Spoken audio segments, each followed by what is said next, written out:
everyone, and welcome to the review of the Japanese Grand Prix. I am AJX, and I'm joined by the wonderful, the almighty, the incredible Sahwgunn.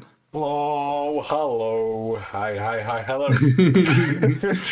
Yeah, you can sense the good mood around here. We're finally together, back again. Yeah. We are, and we're very excited about it. So yes, we are going to be talking about the Japanese Grand Prix that this was this weekend, and discussing what chaos ensued in it. So even the build up for this one felt weird, right? Weirdly weird. I don't know why. We because it's only the third Grand Prix. I think it's because it's the first. It's the there's going to be a big gap after this Grand Prix, so everyone was a bit like on edge. It's the first Grand Prix since they announced that they were definitely not going to Bahrain or Dubai. So everyone's there was a weird buzz about this weekend. I think also the fact that Alonso had a kid and then flew over's like bugging me out. But yeah, I don't. Did you feel the same in the build up? Yes, similar.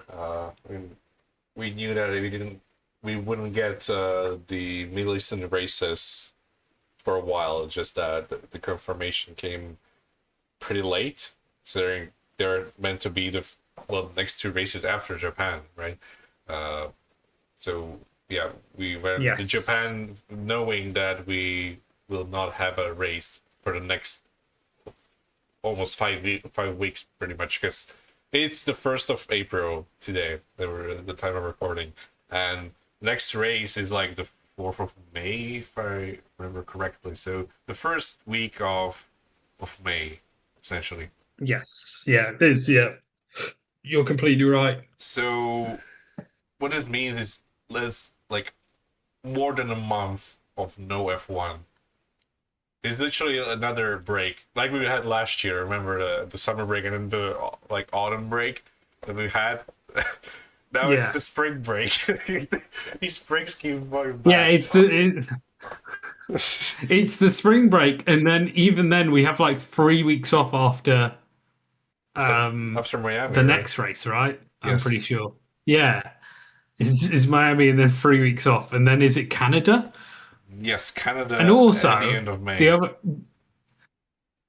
other difficult thing is that you wake up quite early, right? Yeah, And I wake up earlier than I did, but all the races, the first five races now are all at really stupid times for me.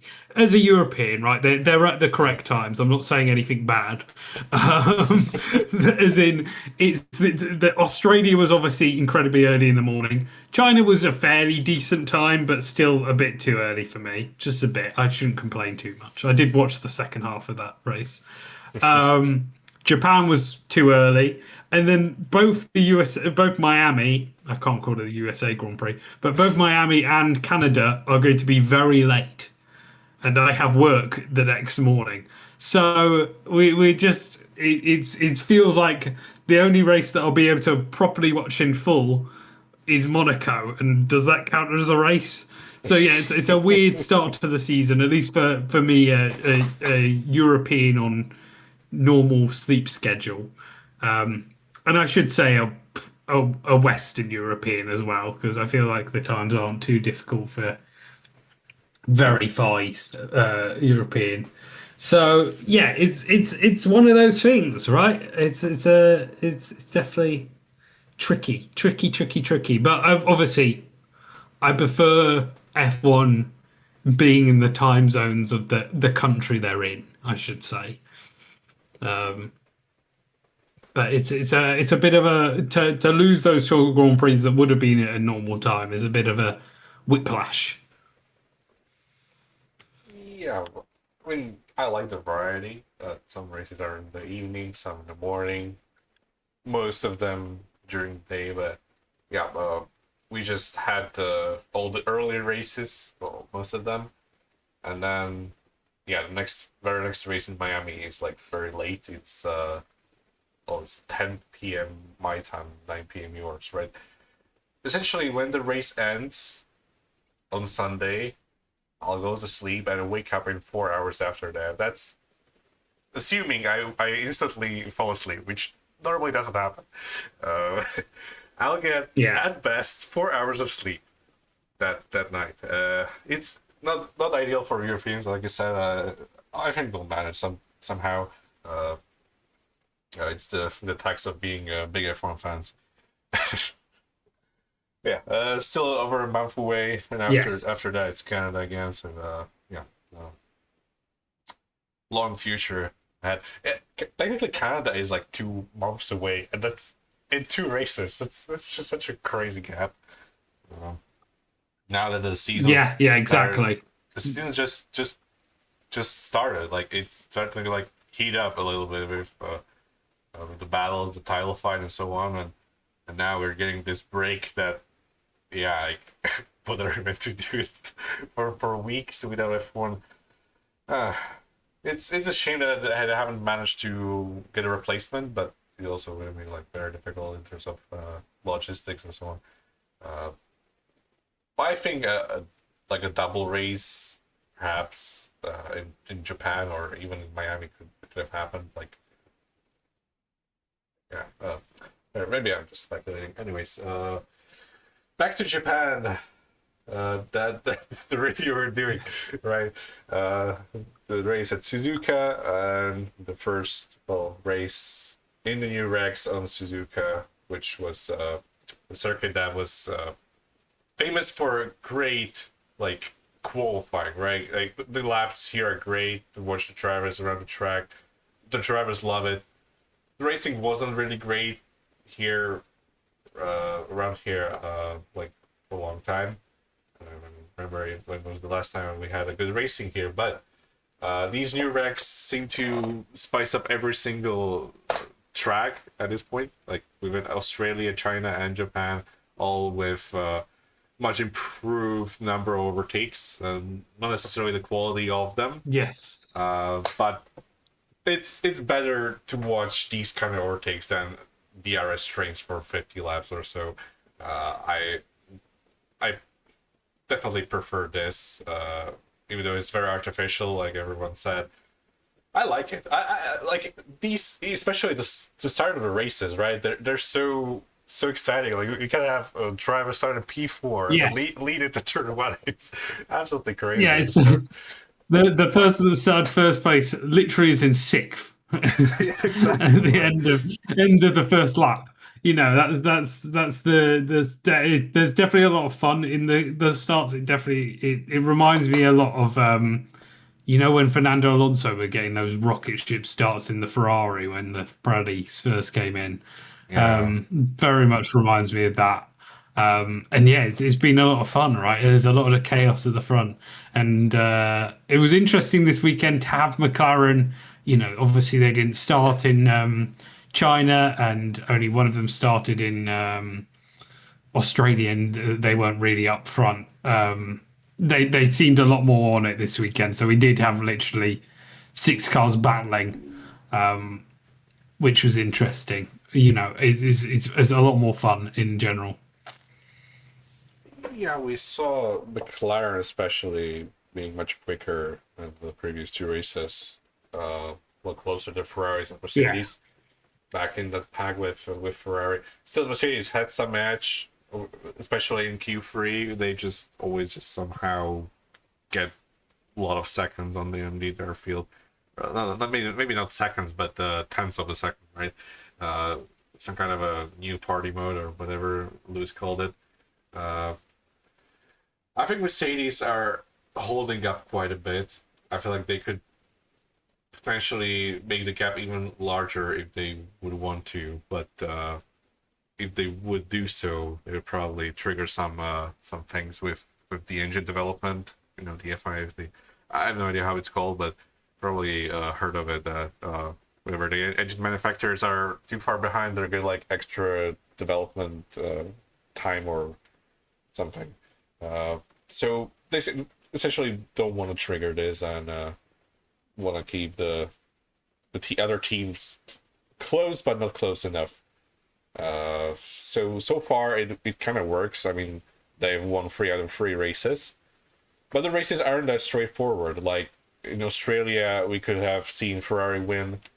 China wasn't that. It was pretty much one-sided with the Mercedes there, but Ferrari still gave a good fight. And in Japan, we could have seen a third team, a McLaren, win if it wasn't for, good old safety car thing that happens sometimes in a Formula One. Right? So it's more exciting that we thought maybe when we saw the first qualifying in Australia, right? Like it's closer, Yeah. but we would like it to be even closer. Yeah, yeah, exactly. I think it was still quite clear that Mercedes was fastest right here. Yeah. And whilst the Ferrari seems to have more race pace, or did, it didn't seem to this race in particular. I think that overall it's just it's an interesting dilemma for F1, because obviously they had this huge season where there was a battle for the title. Granted, McLaren were the quickest then, right? So yeah, I think overall, whilst I feel like we will see some regulation changes, and it'll be interesting. And also, this spring break is allowing teams to develop their cars, so it'll be interesting to see the difference between Mercedes and the other teams come the end of this race or this mini break. But a bit of safety car magic almost gave us some added craziness. But in the end, here's, I suppose, a question: do you think Antonelli wins if that safety car doesn't happen? No. He was behind like Yeah, both Leclerc, Piastri, even Russell like was ahead. Like Russell was behind Piastri. I don't. Norris was there as well, right? Like he got past Norris, but it was still like behind 3 of them. So he would have finished like P3 at best, but without the safety car. That's assuming he would overtake Charles Leclerc or something. Uh, yeah. Do you have any more yeah, questions? yeah. Sorry.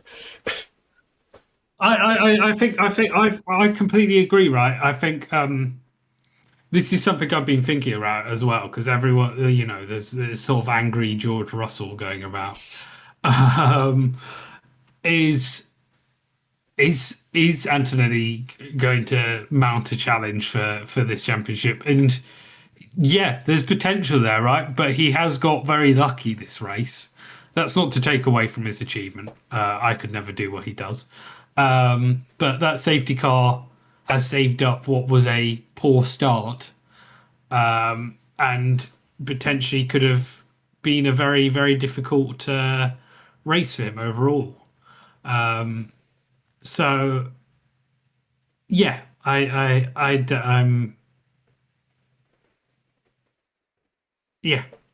I I guess. think there's potential there if he keeps making these starts right that are poor, that are not very, not very on it, then he's going to struggle to actually mount a challenge. But he's still a very, very quick driver, right? He shows that week in, week out. And I'm interested to see how the season keeps going with him. Yeah, I think we'll talk more about the Mercedes drivers, especially when it comes to driver ratings uh, later on. Like specifically for this weekend, the results may not tell the full picture, right? Uh, so yeah, okay. Predictions, right? You gave me your picks for last week. Uh, the biggie, and we can react to the predictions. I think I've done pretty well this weekend. I already have a lead, so we just build on it. beginning with qualifying, we've had Kimi Antonelli on pole position. First point. They like where this is going. Okay. Yeah, yeah. This feels like it might end up being a common occurrence. Maybe just today. Okay. P2 George Russell. It's correct point number 2. Then we had Oscar Yeah. Piastri P3. I had a P4, close but not enough. And P4 Charles Leclerc. You had Lewis, Piastri, and P5 Lando Norris. So you had to get a point for Lando Norris in P5 for qualifying. Yes. At least something. Yeah, Something in what will be an abysmal weekend. That probably is my only point. I think you could get another one, but we'll see. Okay, the race results had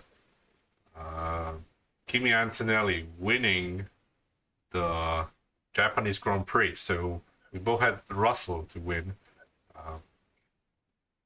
Could have happened without a safety car. We will never know if he would have been able to overtake Piastri. Right, he was behind him. Then Piastri pitted. Then George pitted behind. Was still, again stuck behind Piastri. Then the safety car came out. So we would never know what actually would happen. But yeah, George Russell didn't win. P2, Oscar Piastri. I didn't have him in my top 5, which I'm kind of sad about that's now. insane comeback, by the way, insane. Given the last few weeks, very happy for Oscar to actually get to finish a race, but not only get to finish a race, do so fantastically in the race. Really, he does deserve. Out of everyone, I think he deserves to win the Grand Prix the most, right? Out of that top 6. He also, whilst I mentioned about Russell, he also got his bad luck share. So yeah, P2 is an amazing result for him. Very glad. Yeah, so far the luck seems to be on Antonelli's side when it comes to Mercedes garage. Yeah, finally Piastri was able to finish the race. Well, not only finish, but finish on the podium. So him and Antonelli, the only 2 drivers with a 100% podium rate of the starts of the races they have started in. Actually, interesting stat, like a DNS, and a P2. That's quite a start of the season for Oscar Piastri. P3 Charles Leclerc, 1 point for each of us. Yay! Yes. Okay, P4. Easiest prediction of my life. Neat. Okay, P4 George Russell, no points. P5 Lando Norris. You had McLaren, just the wrong one, and I had Max Verstappen. Gosh dang it! Who was nowhere near podium or even the top 5. He was 8th. He was 8th, yeah. Not even best of the rest. It belonged to another driver. No, not anymore. Well. Yeah. And honestly, 8th was quite a good result given where he started and given that that car doesn't look very quick. Yeah, in Australia, we thought that Red Bull could have maybe been in the fight with the McLarens and Ferraris, right? But now they look like a legit midfield team. Like, they could be fighting Hasses and Racing Bulls and Alpines for the rest of the season, perhaps. Well, I guess we'll see. But it doesn't look good for Red Bull at this point. Okay, driver of the weekend. There are a couple of picks that I would give this to name a few. Oscar Piastri, definitely out there. Charles Leclerc, great as always. Liam Lawson, I think this was a shout. Maybe, yeah, that's probably the last one. Before the actual pick that I think deserves it the most, Pierre Gasly. Absolutely amazing job. P7 qualifying, P7 in the race. Nothing more he could have done this weekend. I think this is a banger, straight up point. Yes, yeah, straight up point. He's been sensational. as of late. Really, really happy for him. Because he is one of the, there's a few drivers on the grid where you go, you've really been unlucky never to get a top seat. And obviously he was in a Red Bull for a little bit, but not long enough. As much as I really did want Alex Albon in that Red Bull. Um, yeah. So yeah, very happy for him and the Alpine team as a whole, given their season last year. Yeah, they legitimately could be fighting for a P4 in the constructors competing this season because yeah, the top three is pretty much set. I think now that McLaren is actually starting the race, they're getting points. So this is just the fight for P4, and Alpine are in the fight because Gasly is being so far spectacular, even on all three races pretty much. So yeah, very happy for him, and Alpine definitely deserve credit for the turnaround from last season, as you said. Okay, Garage of the Weekend. Alpine Racing Bulls. Both of them had just one driver in the top 10 in both sessions, qualifying in the race. Uh, yeah, you Yes, could make an yes, argument yeah, for Alpine, but yeah. Colapinto wasn't there. I don't think they're the best, but who else is there? I would give this to McLaren just because of the turnaround from China to this. Yes, Like they were arguably the second quickest team. Could have won the race if it wasn't for a unlucky safety car, which is a huge turnaround from not starting the race with either car in China. there's something to be said about. I think Colapinto did have a good weekend up until what happened. Um, but yeah, I don't want the point. I mean, if Colapinto was like at least in the top 12 or something, but yeah, it wasn't even quick in qualifying. It was pretty far behind Gasly, who was just pinning in amazing laps. Like in Q2 specifically, he was 8 tenths behind Pierre Gasly. That's such a huge gap in. It's the start of our new regulations, but the field is relatively close. When you don't count Astons and Cadillacs, obviously, the rest of the field is pretty close. So 8 tenths in the midfield is a huge amount of time, and it was the time between P7 and P15 for Colapinto. Colapinto really needs to step up because Alpine need him for your points for the Garage of the Weekend. Because fortunately, I don't think you're getting it this weekend. Yes, no, I don't think I am. I don't think I am at all. Okay, uh, Blunder of the Weekend. High one, bruh. No one said bruh. Ollie Behrman. But I don't think that's in. I don't think anything's his fault. I mean, I get. Oh, it's so difficult, right? He obviously has a terrible qualifying, so it does feel like it should be. At the same time, the racism incident isn't his fault at all.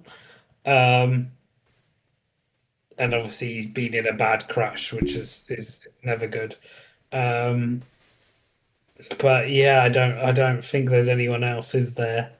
Albon, but is that his fault? Not I really. mean, Don't know Albon's. why Williams pitted him 6 times. I mean, Albon's not been doing well this year anyway. So it's just like there's not much expectations there. The third slowest car after all. But Behrman has been in the top 7 in the first 2 races, right? He was like wait, remember it was like somewhere high up in the driver standings, and even the constructors. Like he was up there, and yeah, this weekend really didn't do him any favors in terms of that fight. Qualified P18 out in Q1, and yeah, the crash wasn't his fault. It was the new regs that we have, but he was still he was in that position he was fighting Colapinto and not being in the top 10. It's kind of on him as well. I heard that he had some kind of battery issue in the qualifying, but I have no idea if Yeah, there's an so actual his source of that, like a confirmed source. But I just heard something about that. I'm not sure. I believe that it was a battery issue in the first lap, but it was fine on the second or something. Um, so, and obviously he didn't do an amazing lap then. But yeah, yeah. Should we talk about Ollie Berman's crash, or when should we talk about his crash? Uh, we can Feels now. like it's kind of the most important thing that happened this weekend, right? To an extent, In a yes. way, Yeah. yeah. So Ollie Berman obviously started back quite far because of these issues, because he didn't have a great qualifying session, um, and that meant that he was racing against the pack, and during that he came up to Colapinto, who was slowing down, recharging the battery. What is it they called it? Mega clipping or something? Super clipping. Um, Super clipping, yes. And Ollie Behrman was, I believe, using his battery. Colapinto jolts a little bit sideways, looking like he's going to defend his position, but obviously he has no chance to because Ollie Behrman is by far quicker than him at that point. And that means Ollie has to take avoiding action. He goes onto the grass. He keeps a lot of his speed and then goes across the gravel and into a barrier at 50 Gs, which is insane. A huge crash. He does limp out. He is okay. It has been now said. So we're very glad for that. It's obviously first and foremost, but that has been brought up a lot of. That's brought again this idea back that these regulations are dangerous, right? You know, the fact that one driver can be so slow and one driver can be so quick, that causes an issue. Yeah, and the FIA have already released a statement saying they are looking into it. Ever since Australia, they've been discussing it, but it's quite difficult because of course these were the rules that are set out. These regulations are interesting at the very least. They are giving good racing, but at the same time, at some point, Australia bad. Not Australia. Qualifying has been quite poor for part of the seasons, and this is a dangerous area as well. Yeah. I think you've summed up pretty well. Just a very unfortunate incident overall. I don't think Colapinto aimed for Behrman to crash or anything. It was just it was such a big difference in speed that Colapinto maybe like wanted to defend, but at the same time he didn't anticipate Behrman to be so much quicker than him. And Ollie obviously probably misjudged a little bit the space there. He was obviously caught by Colapinto going to the left a little bit as well. I think there was space to make the corner, but it would be very close and probably even more dangerous if they would have crashed actually. Yeah, Uh, definitely. so That are potentially two people. yeah, like Um, yeah, we saw Ollie not in the greatest shape when out of the car. Not the greatest scene to look at, but thankfully he's okay now. So yeah, that's the most important thing, that it's okay, and nothing major happened apart from the crash damage and someone. It's and yeah, obviously damage to the reputations of the regulations, which are not the best already. Uh, I mean, there's some positives, right? Like the starts, the races, and the racing itself, and the shake up in the pecking order. But there are a lot of negatives with the regulations as well, and this is a big one with the differences in speed. So hopefully they can get some kind of a fix soon, or a change that can make it like less severe. This was like one of the things that can happen, like, so it can happen often, right? Like these things can happen, and the worst thing is that they're essentially random because like the drivers say themselves that they somehow don't even know when to recharge and so on. Like their cars just start recharging suddenly, and there's different speed and so on. Like yeah, it will take the teams, the drivers, and everyone a lot of time to actually like get through these regulations to make it safe or actually like manageable. I think it'll take the entire season. And yeah, we're stuck with these regs until like at least 2030, where it's meant to change again for another set of engines. So who knows at this point? Uh, yeah, thankfully Ollie's okay, and hopefully they can do some preventive actions in a way to make this happen less often, or ideally never. But it's part of the regulations at this point. I don't know if we can get a fix that soon. Yeah, exactly. It's going to take a lot longer than I feel they even say to fix this and to bring it back to the forefront. Again, there's a lot of positives about this season. I know that it feels like there's a lot of negatives around it. At least the start of the season, a lot of F1 fans are annoyed at the qualifyings. A lot of F1 fans, you know, there's a lot of F1 fans that the drivers have been affected by these changes, right? And I don't just mean like I know I know a lot of people think Max Verstappen there, but that's not just Max Verstappen, right? I know Charles Leclerc has spoken out about how these changes have negatively affected how he can drive in qualifying, which is the thing that he's best at, right? And same with Carlos Sainz came out, and there's a lot of F1 drivers that just aren't happy with these rules. So there's a lot of negativity, but there's and this crash especially is the worst thing that's happened. Especially Japan brings back a lot of horrible memories.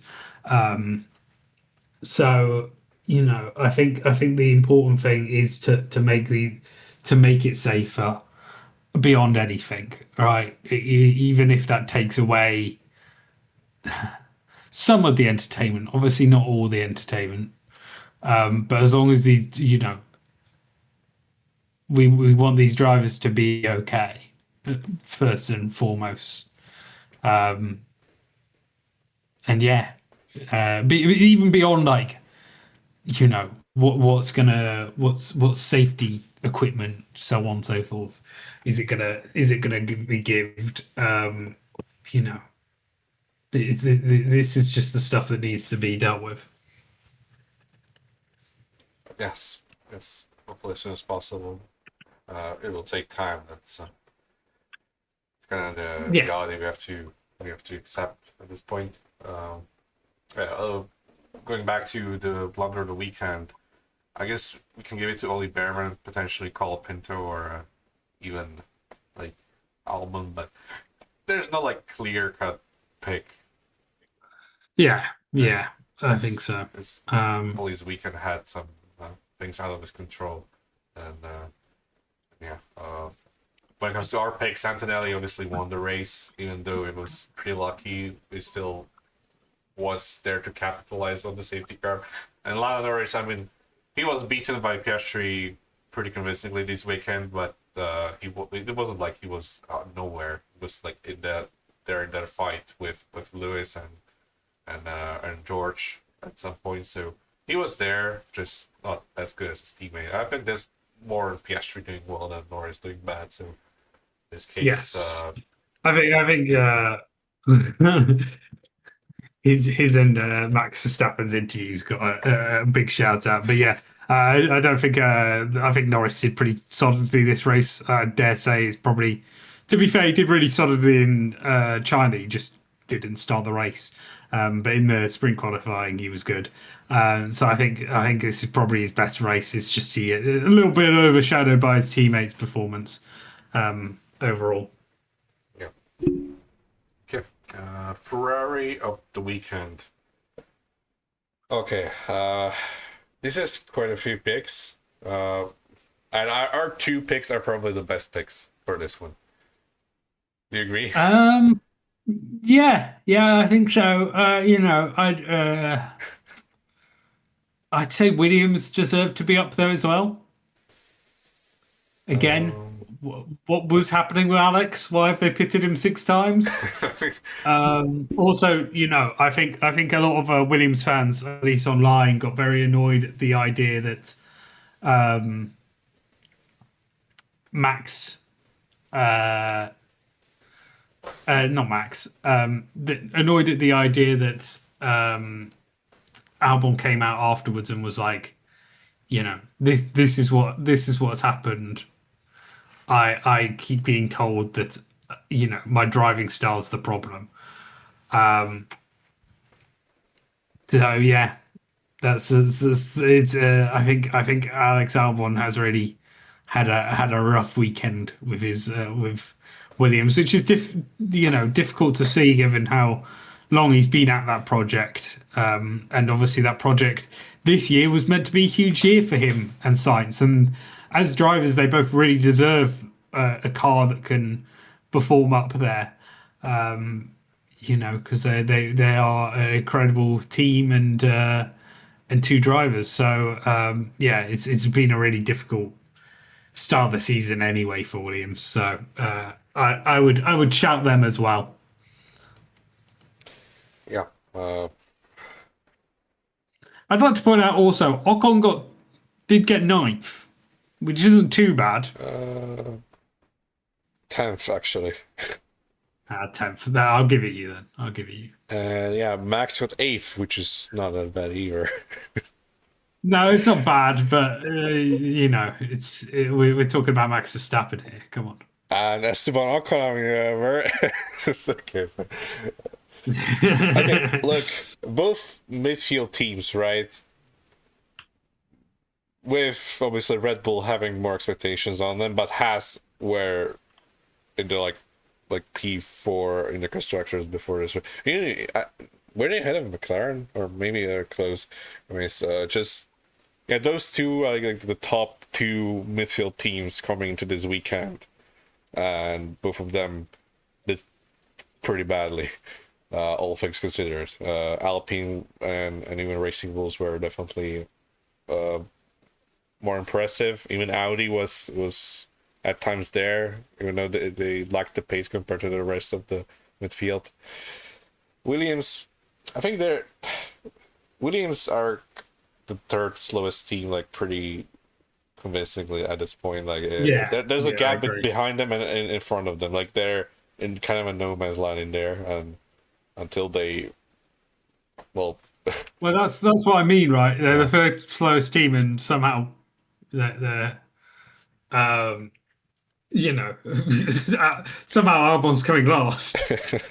or 6 pit stops. Doing some weird thing with him. Weren't they like practicing pit stops or something? Yeah, but it feels like why are you doing that during a race? Right? It feels weird. I'd maybe understand in say China where they've had free practices. Obviously, it doesn't look like he's going to get points, but I don't understand why.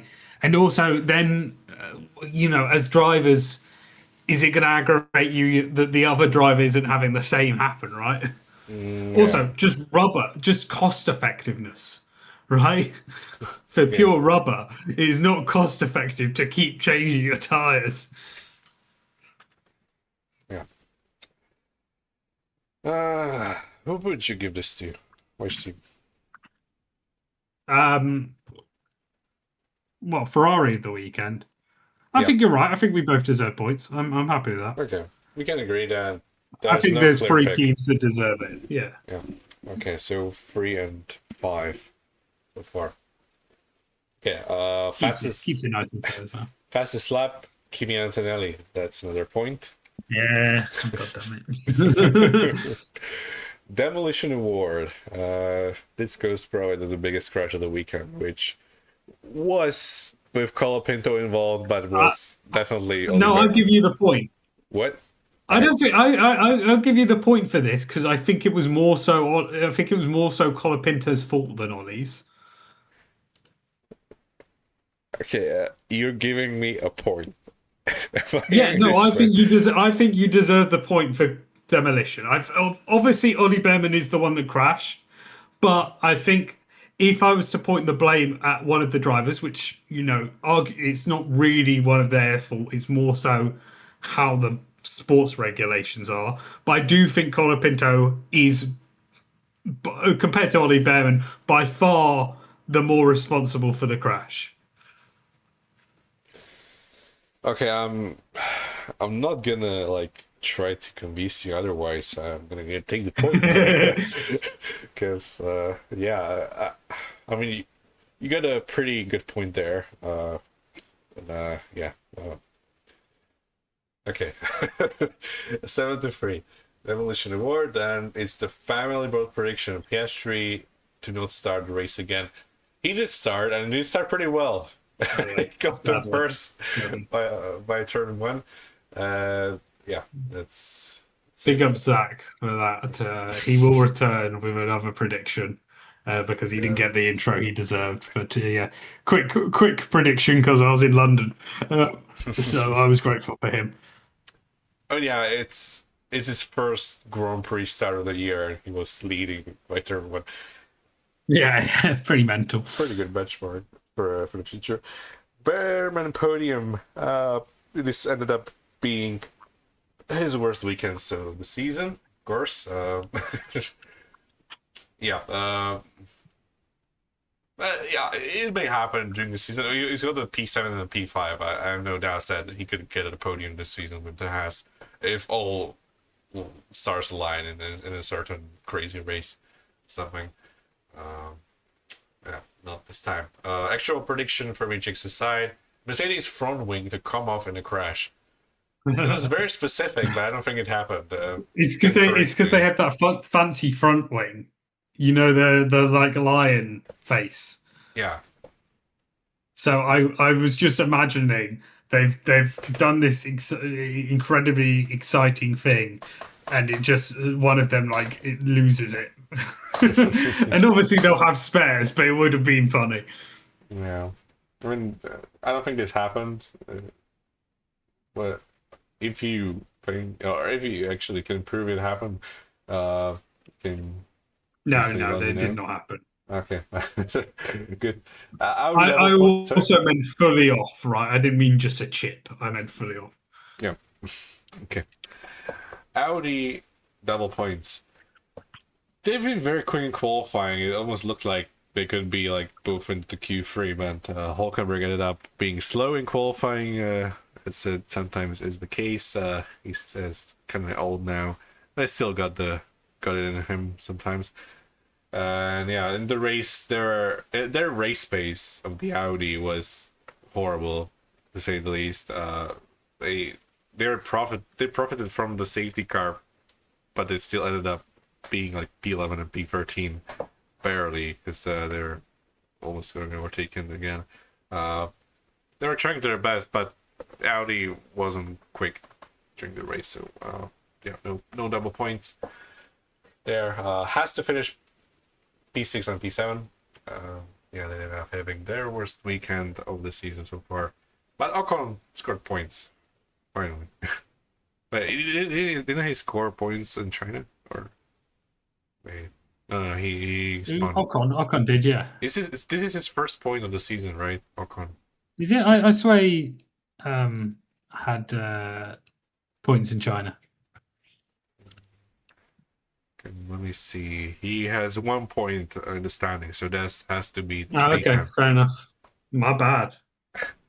It's okay. Okay, so yeah, a P10 and a DNF, so not quite 6 and 7.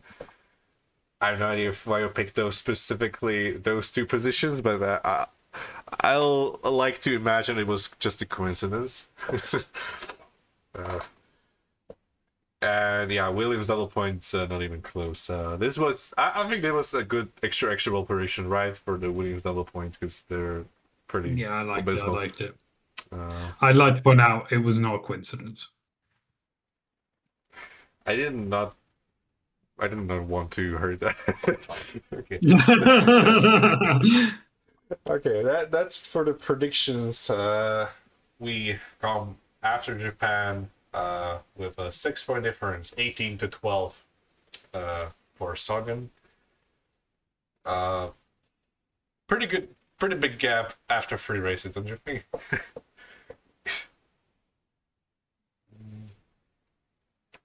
Okay, maybe I should try. Yeah, there's a gap. There's a gap. Bear in mind that I lose every season.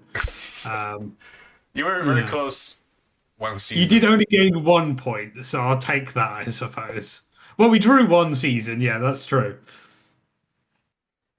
Yeah. Although I feel like we had to. I feel like we botched the end of that season so that I could draw with you. So you know, good old times of these predictions being close because somehow I have a good lead.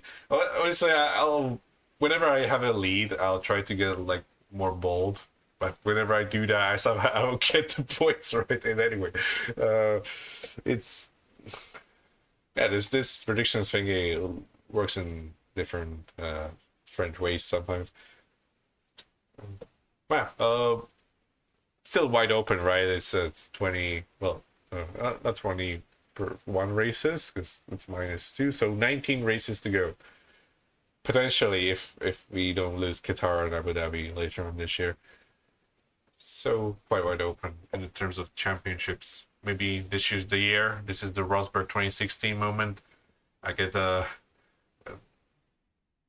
some engine failures here and there for or brain failures, I should say. Yeah. Okay. Driver ratings. Right?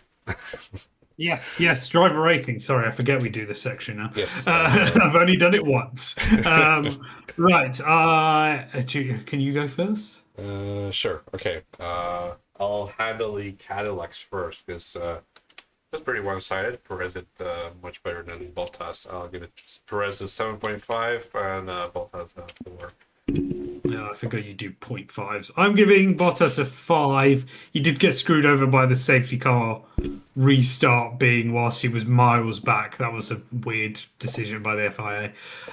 But Perez, I am actually going to give an 8. I was very, very pleased. Given the context of that car. Honestly, the context of that car, they really should be quite low. But yes. Yeah, finished half a minute behind an Alpine, which Yeah, fair enough. Fair enough. Alpine finished in P7, so technically they But he did finish. He had finished ahead of Alonso. Yeah, he did. Somehow Alonso was able to finish the entire race, which I did not anticipate. Okay, Aston Martins. Yeah, Stroll, not great. I give it a 4 again, and Alonso, I'm gonna give it a 7. Yeah, so Alonso, I think he had quite an amazing start off the line, so I'm going to also give him a 5, make an excuse for these drivers, and then Alonso, I'm going to give a. Alonso did get overtaken by Stroll. It's worth noting. Alonso, I'm going to give a 6. Daddy Alonso. Yeah, maybe I should lower Alonso to 6 when I think about it. Alonso Senior now, we should call him. Yes, if he happens to call his, and we don't know the gender. That's right? the rumor, apparently. So the rumor is Fernando Alonso Jr. We don't know. That'd be crazy. Like let's say like 20 years, we're having a title fight between Robin Raikkonen and Fernando Alonso Jr. I don't know. In 20 years, we're going to see a battle between Fernando Alonso Jr. and Fernando Alonso Sr. Yeah, perhaps it could be the case. I mean, yeah, Alonso doesn't seem to go anywhere. I mean, he may retire a couple of times, but it's in that time span, but he seems to come back eventually. Okay, Williams says Alex Albon. Yeah, 3.5. Not looking great.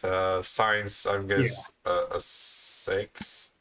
I mean, they it's such a these three teams are like Yeah. such a enigma to rank because they're just compared to like their teammates, right? Well, yeah, the whole, to be honest, the whole field's sort of that at the moment. It's a bit of a weird one. I'm going to give Albon a 3. Again, it's not really his fault. And then I agree with you, so it's a 6. Okay. Aaron Lindblad, great qualifying. I don't remember what happened to him in the race. Did he spin or something? He just fell down I through the can't. grid. Yeah, I can't remember exactly. Something happened to him during the race that I think was his fault. I don't clearly remember, but he was a good qualifying. I'm gonna give him a 5, and Lawson bad qualifying, but finishing the points, so he gets a 5 as well. Kind of like a pretty average ranking there. Yeah, yeah, fair enough. Uh, um, uh, I'm gonna give Limbad I think probably a 5 as well, and Lawson a 6. He was on max most of the race, um, which I think was pretty cool. But yeah, a bit disappointing from the Racing Bulls, given how quick they'd been recently, both of them, in the two previous races. We had one race where Limbard was amazing and one race where Lawson was amazing. So Yeah. Okay, Alpines, Colapinto. Yeah. Uh, this is like, yeah, a 3.5.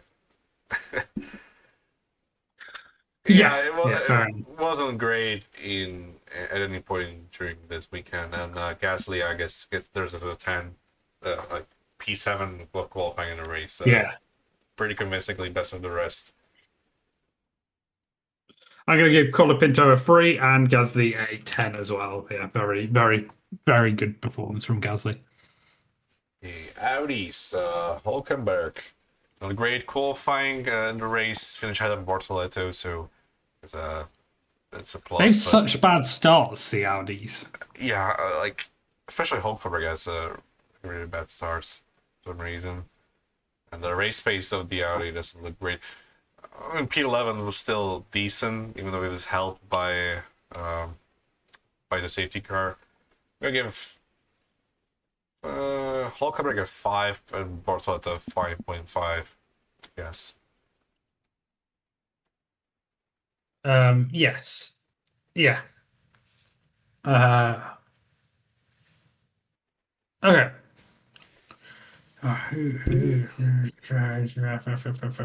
I think I just think I'm going to give them both a 5. I don't think I'm going to overcomplicate things. I don't think it was a dreadful weekend. It's really hard to tell with I don't know why, but for me it's really hard to tell with the Audis beyond any other team.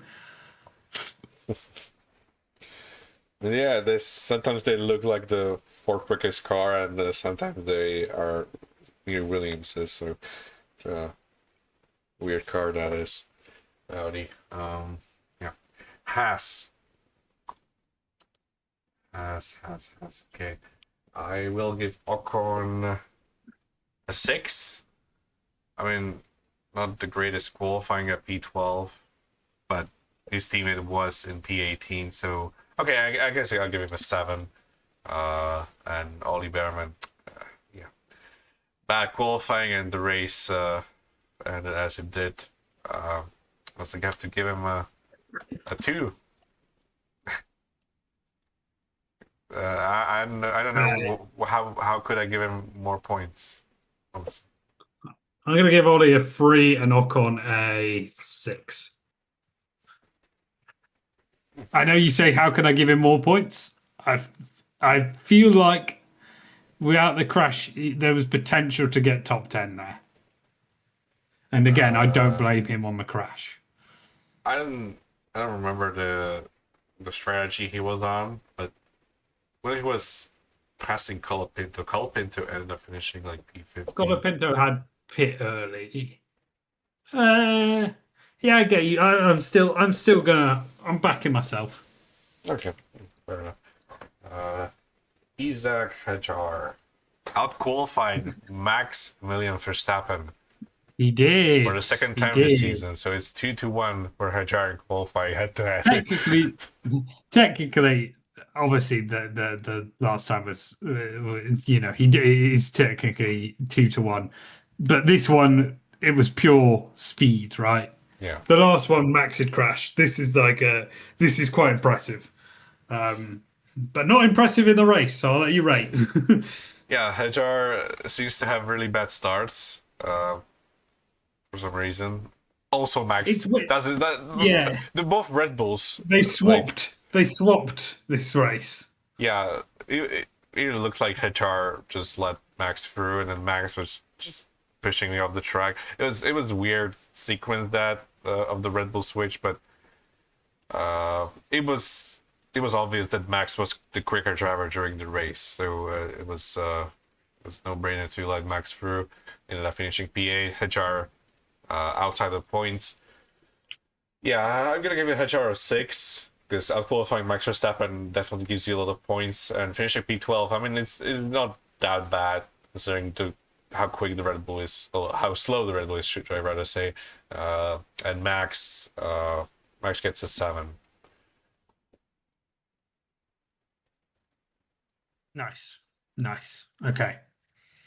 Uh, I'm not going to give them that high ratings. I'm going to give it 5 and a 6. Okay. Max was out qualified by Lindblad. Not a great look. And I feel like, whilst obviously that car is not as quick as he's worth, I don't think we're seeing the best out of Max either. It's Max Verstappen. Um, he he's on a different level, right? But I think because of that different level, some people give him a little bit more of a leash. I'm going to give him less of one. And by that, I mean, I'm still giving him a 6, which is above average. So no one should be that pissy. Yeah. Okay. PS3. I guess this is a 10 because like he almost won the race if it wasn't for the very unfortunate safety car timing. I think Attali was like supposed to hit that lap anyway, and just safety car came out. Very unlucky for Piastri, but he showed this weekend that whenever he starts the race, he's a contender and can definitely get podiums this season. So yeah, very good performance from Piastri.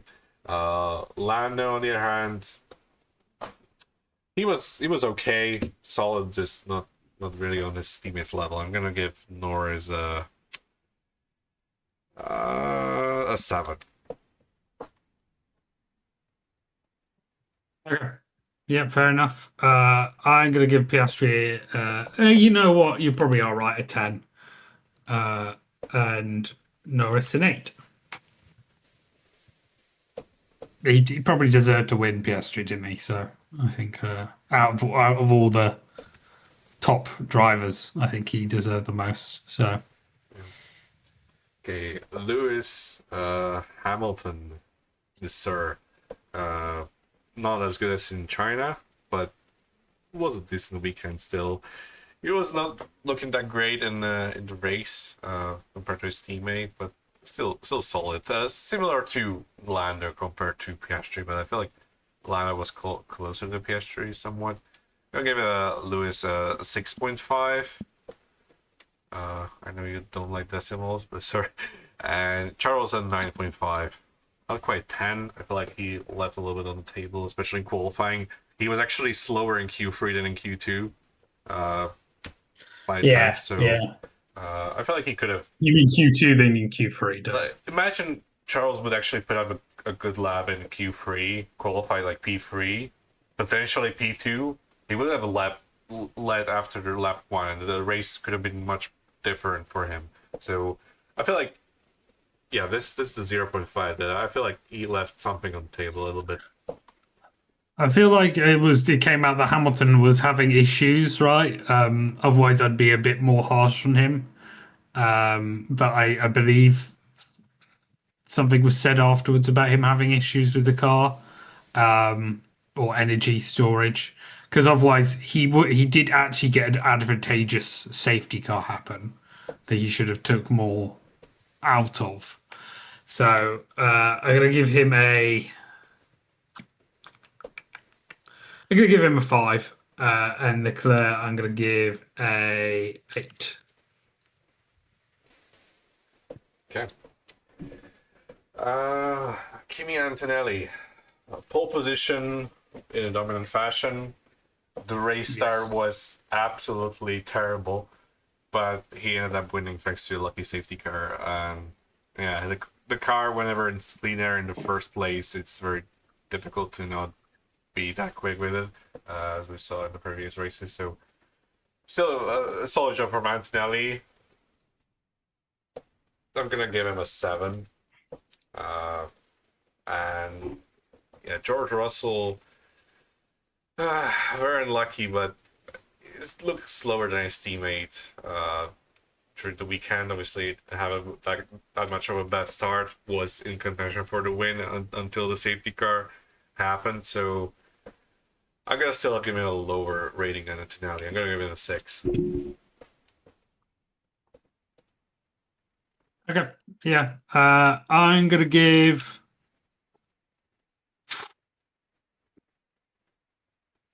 It's a bad start, but he still did win in dominant fashion. I'm still gonna give him an 8. He has got lucky, but I'm not holding it too much against him. And then Russell, I'm gonna give, yeah, 6 as well. He's got unlucky, right? He's got the opposite.